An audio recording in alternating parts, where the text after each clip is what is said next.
이번 주제는 북한 비핵화가 미국의 국가 이익인가입니다. 트럼프 정부의 2026년 국방 전략에 나타난 대북 핵 문제 정책에 어떤 변화가 있는가? 북핵 폐기가 아니라 북한 핵 보유가 왜 미국의 국익에 7가지 시각에서 부합할 수 있는가? 그리고 이것이 이재명 대통령과 정부의 북핵 및 대북 정책에 의해 오히려 지지되고 있는가? 이로 인해 한반도 통일은 더욱 어려워진다에 초점을 두고자 합니다. 1월 23일 현지 시간 발표된 트럼프 정부의 2026년 국방 전략에서 2가지가 제 가슴을 찌릅니다. 하나는 북한의 핵무력 역량 증가를 말하면서도 비핵화 언급이 없습니다. 다른 하나는 중국의 세력 확장을 일본 규슈 남단부터 오키나와, 대만, 필리핀 등을 연결하는 이른바 제1도련선에서 막겠다는 대중 포위 억제입니다. 저는 트럼프 정부의 북핵 정책 변화 가능성과 구체화한 동아시아 태평양 전략을 보면서 미국의 북핵 정책을 미국의 세계 전략 및 그 부분인 동아태 전략의 시각에서 숙고하게 됩니다. 미국이 세계 그리고 동아태에서 추구하는 국가 이익의 견지에서 미국의 북핵 정책의 변화를 엿보려는 것입니다. 제 스스로에게 던지는 질문은 이제 북한 비핵화가 미국의 국익이 아닐 수 있다는 사실입니다. 관심법으로 트럼프 대통령을 살펴보겠습니다. 첫째, 트럼프는 북한의 완전 비핵화가 현실적으로 불가능하다고 판단합니다. 김정은이 이를 따를 리 없고 경제 제재와 달리 제재할 방법이 없다. 베네수엘라, 이라크, 리비아, 이란과는 북한이 다르다고 생각합니다.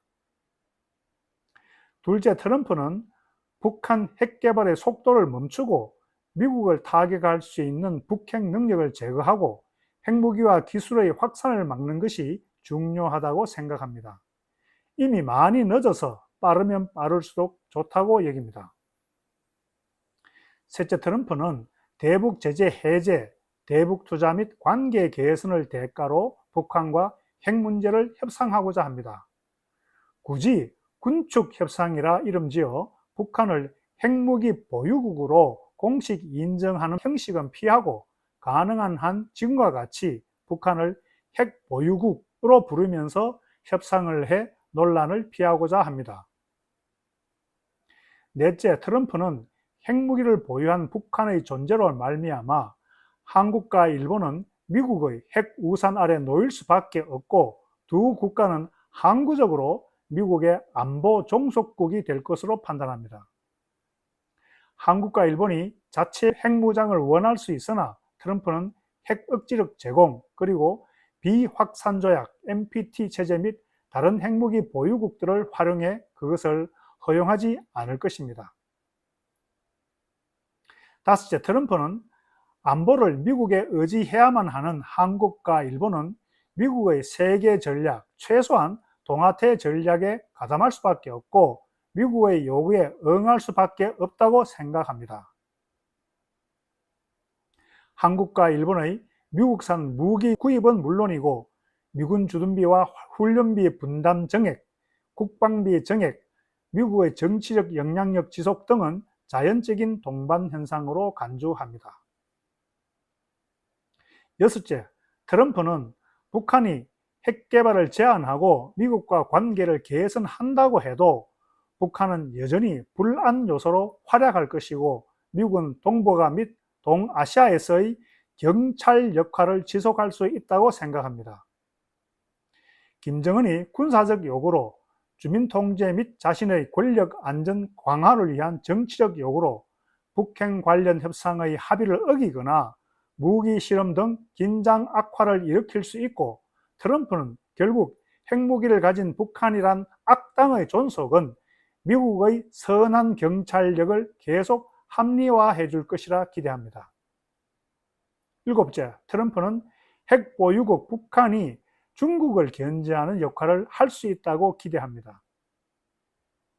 미국이 세계 및 동아태에서 추구하는 중국 포위 억제 전략에서 한국 및 일본과 더불어 북한을 그 역할에 활용할 수 있다고 생각합니다. 혈맹의 북중 관계가 혈맹의 북러 관계로 대치되고 러시아와 사실상의 군사 동맹을 체결한 북한입니다. 여기에 더해 북한의 핵무기 보유가 체제 존속이 미국에 의해 담보되면 중국의 고분고분할 김정은이 아닐 것으로 기대하는 것입니다. 우크라이나전이 종전되어 푸틴이 예전과 같이 김정은이 기대하고 요구하는 만큼 지원하지 않는다 해도 미국이 김정은과 관계를 개선해 두면 김정은이 대중국 정책에서 운신의 여유를 넓게 가질 수 있다고 보는 것입니다. 트럼프가 미국이 정말로 이런 그림을 그리고 있다면 한반도 통일은 정말로 어려워집니다. 한반도의 두 개의 국가를 상정하는 철저한 투 코리아 팔리시에 입각하기 때문입니다. 트럼프는 이미 여러 차례 비핵화가 아니라 핵동결과 제재 해제를 거래하는 스몰 D를 입에 올렸습니다. 문제는 한국이었는데 이재명 대통령과 그 정부가 북핵 3단계 해법, 북한 핵개발 중단과 보상, 군축 협상, 장기적 비핵화로 분위기를 잡아주고 있습니다. 여기에 더해 그들이 한반도 두 국가 평화 공존을 실용적, 현실적이라 하니 미국의 투 코리아 팔리시가 욕먹을 일도 아닙니다. 두 국가론에 동조하고 비핵화가 아닌 협상을 제시하는 한미의 환경에서 김정은이 대화에 나설 수 있습니다. 물론 창구는 한국이 아니라 미국입니다. 트럼프 행정부의 세계 및 동아태 전략에 입각한 대북 정책은 북한 비핵화는 물론이고 우리 민족의 염원인 통일도 더욱 험난하게 만들고 있습니다.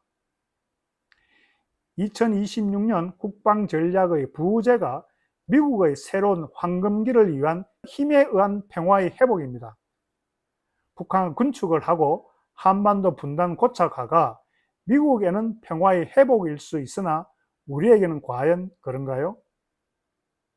제가 관심법으로 본 이와 같은 트럼프를 이재명과 정부도 실용적, 현실적이라 받아들이는가요? 이재명과 정부가 추구하는 평화 공존과 북핵 단계적 해법이 의도했건 인식했건 그렇지 않건 간에 트럼프 행정과 다름이 있습니까?